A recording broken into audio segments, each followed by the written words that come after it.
I am not the kind of person who does things halfway. When I decide to build something, I build it right, or I don't build it at all.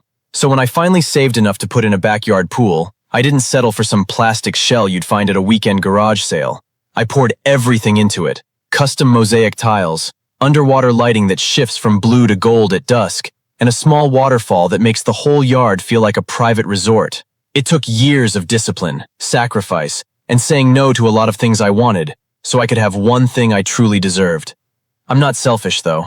I'm the kind of neighbor who waves first and means it. I even allowed one family on the block to use the pool occasionally, with rules, with respect, and with trust. That small act of kindness was the worst mistake I made on this street. Every neighborhood has one. You know exactly who I'm talking about before I even finish the description. Ours was named Debra. She wasn't on the HOA board, let me be clear about that. But she carried herself as if she had personally founded the entire subdivision. Matching athleisure sets every single day, a clipboard she referenced like it contained classified information, and 3 kids who moved through the world as though consequence was something that happened to other people. Debra had appointed herself the unofficial Community Standards Officer, which is a title she invented, enforced aggressively, and that absolutely no one asked for.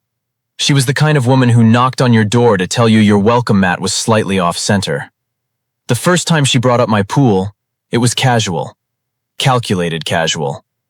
We were both checking our mail, and she mentioned, almost as an afterthought, that her kids would absolutely love to take a dip sometime. I smiled, kept it warm, and told her the pool was private. She nodded slowly, tilted her head just a fraction and said, "Of course, totally understand." But her eyes didn't say that. Her eyes said something else entirely. There was a stillness behind them, the kind of stillness that isn't peace, it's patience. The patience of someone already planning their next move while you're still responding to the first one. That smile was the kind that says, "This isn't over," in 17 different languages. Where are you watching from? Drop it in the comments, and tell me if you've ever met a Debra. Debra didn't explode right away. That's what made her dangerous. People who blow up immediately are easy to handle. You document it, you report it, you move on. But Debra operated on a slower frequency. She started with texts. Friendly ones at first, asking again about the pool, framing it differently each time, as a new angle might finally crack me open. Then came the physical appearances. Showing up at my fence on a Saturday afternoon with all 3 kids already in swimwear, towels draped over their shoulders, like the decision had already been made and I just hadn't been informed yet. Each time, I held my ground. Politely, clearly, without apology. That's when she changed the game entirely. I noticed it first at the mailbox. Neighbors who used to wave freely were suddenly giving me these slightly uncertain looks. Not unfriendly, but cautious. Like they'd heard something and weren't sure what to do with it. I pulled one of them aside, a quiet older gentleman named Frank who had never once involved himself in street politics. He hesitated, then told me Debra had been making her rounds, casually mentioning that my pool had possible safety issues and that she was concerned for the children in the neighborhood. No facts, no evidence, just whispers dressed up as concern. I went straight home and pulled every document I had. Construction permits, chemical maintenance logs, filtration inspection records, water quality tests. Everything was immaculate, dated, and filed. My pool was cleaner than Debra's reputation. I sent her one message, calm, direct, and final. Please stop discussing my property with neighbors. This conversation is over. I set my phone down and waited. 3 minutes later, her reply came through. 3 words. We'll see about that.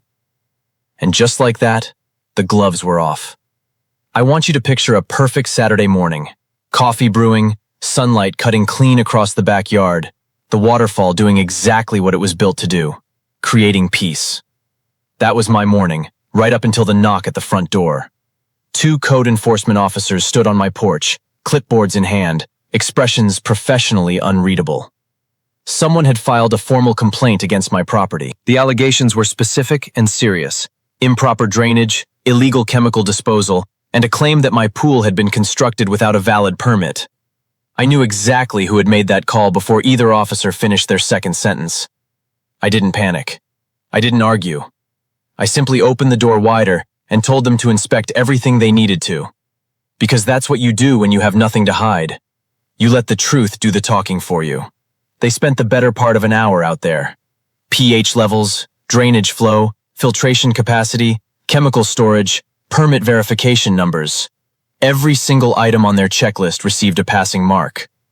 One officer actually paused at my filtration system and said, quietly and almost reluctantly, that it was one of the cleanest setups he'd seen on a residential property. I thanked him and walked them back to the gate. As they left, I spotted Debra across the street, pretending to tend to a flower bed with the focused intensity of someone who is absolutely not gardening. One of the officers glanced in her direction. No words were exchanged, but the look said everything. The only thing leaking on my property that day was Debra's credibility. I thought perhaps that would be enough. That the failure of her own complaint would finally make her reconsider. 1 week later, a second complaint landed. Different wording, same desperation, same signature energy. She wasn't done, not even close. The second complaint was the moment everything shifted for me. Not emotionally, I was past emotion at this point. It shifted strategically. Because there's a certain kind of person who mistakes your patience for weakness, your silence for surrender, and your kindness for something they can keep pulling at until it unravels. Debra had mistaken all three. That stops the moment you stop playing defense and start playing chess. I ordered 2 additional security cameras that same evening. Wide angle, weatherproof, covering every inch of fence line, and a clean sight line down the sidewalk in both directions. Then I sat down and drafted a formal harassment complaint. Not to some neighborhood group chat, but to the actual HOA board. The real one. I documented every text, every fence appearance, every rumor traced back to her, and both code enforcement visits, with dates, times, and officer badge numbers attached. The board chair was a retired civil engineer named Mr. Paxton.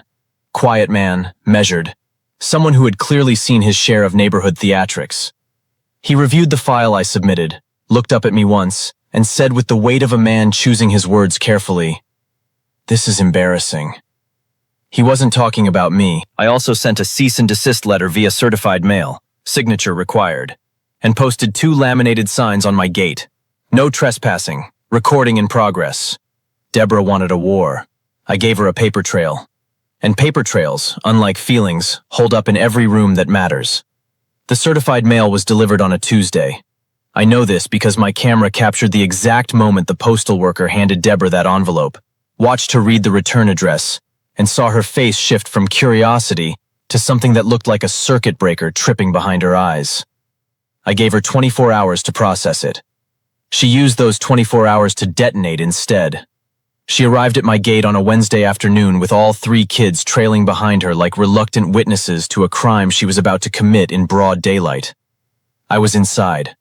I stayed inside. I watched the entire thing unfold on my phone screen through the security feed, with the kind of calm that only comes from knowing every single second is being recorded in crisp, time-stamped detail. She didn't knock. She didn't ring the bell. She just started talking. Loudly, then louder, then at a volume that I'm fairly certain rattled someone's wind chimes 2 houses down. The accusations came in no particular order. I was antisocial. I was targeting her family specifically. I had single-handedly poisoned the culture of the neighborhood by refusing to share what she had decided. Somewhere in the architecture of her own reasoning was a community resource. Her own kids stood slightly behind her, shifting their weight from foot to foot, exchanging the kind of glances that children exchange when they instinctively understand that the adult in front of them has crossed a line. Even they knew. I didn't raise my voice. I raised the volume on my security system and picked up my phone to call the non-emergency police line. I stated clearly that I had a trespasser at my gate making verbal threats, and I sent the live camera footage directly from my app before I even finished the sentence. 2 officers arrived in minutes. They had already reviewed the footage before stepping out of the car. Debra tried to explain her perspective. They had no interest in her perspective. They had video. After 2 ignored warnings, she was detained and escorted away from my property while her children watched in silence. Every single second of it captured in 4K resolution, backed up to the cloud, time-stamped down to the second. I didn't go outside once. The HOA board met the following Thursday. I wasn't required to attend, but Mr. Paxton called me afterward with the kind of quiet satisfaction in his voice that people reserve for moments when order has finally been restored. Debra had been issued a formal community conduct warning, On record, in writing, with consequences attached should anything similar occur again. Several neighbors reached out to me in the days that followed. Privately, through texts, through quick conversations at the mailbox. The message was consistent. They never believed her. They just hadn't said anything. I appreciated the honesty more than the apology. I had the pool serviced the following weekend. New lounge chairs, upgraded lighting, and a small addition to the waterfall that I had been putting off for months. I sat beside it that Sunday evening with something I hadn't felt in weeks. Genuine, uninterrupted quiet. No complaints, no cameras to check, no texts with hidden meanings. Just water, light, and the sound of something I built with my own discipline reflecting the last of the day's sun back at me. My pool is still the most beautiful thing on this street. Debra's lawn, on the other hand, well, let's just say karma waters its own garden. If any of this felt familiar, drop your story in the comments. Like and subscribe for more. You already know why.